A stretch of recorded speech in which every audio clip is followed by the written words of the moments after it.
આ ખૂબ જ મહત્વના સમાચાર છે કેમ કે ફીચ જે રેટિંગ એજન્સી છે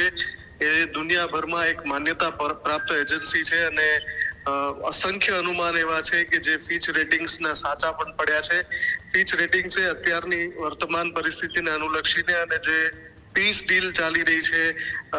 જેની વાટાઘાટો ચાલી રહી છે, એના સંદર્ભમાં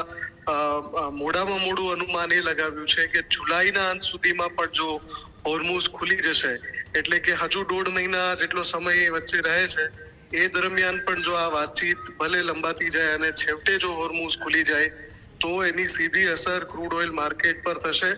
એના ઘણા બધા કારણો પણ ફીચના રિપોર્ટમાં આપવામાં આવ્યા છે, પણ જે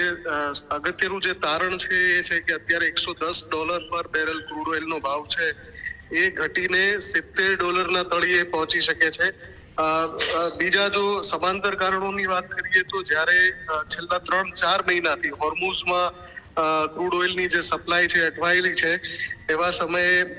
અલગ અલગ દેશો, એમાં ભારત પણ આવી જાય છે, જેમણે વિકલ્પોની શોધ કરી છે. એટલે કે સ્ટ્રેટ ઓફ હોર્મુઝ બંધ હોવા છતાં અલગ અલગ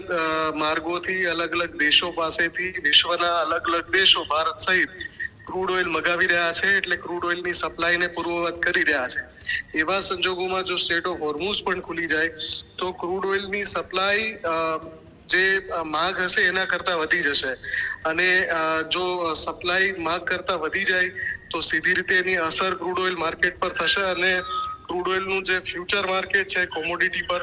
એ તો જે પરિસ્થિતિ છે વૈશ્વિક, એના ઉપર આધાર રાખતી હોય છે.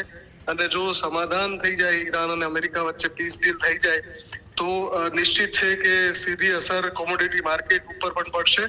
અને ક્રૂડ ઓઇલના રેટ સીધા ધડામ દઈને નીચે આવી શકે છે. એટલે ફીચ રેટિંગ્સનું આ મોટું અનુમાન છે અને એની અસરની જો વાત કરીએ તો જ્યારે આ થશે વાસ્તવિકમાં, ત્યારે પેટ્રોલ ડીઝલના દર પર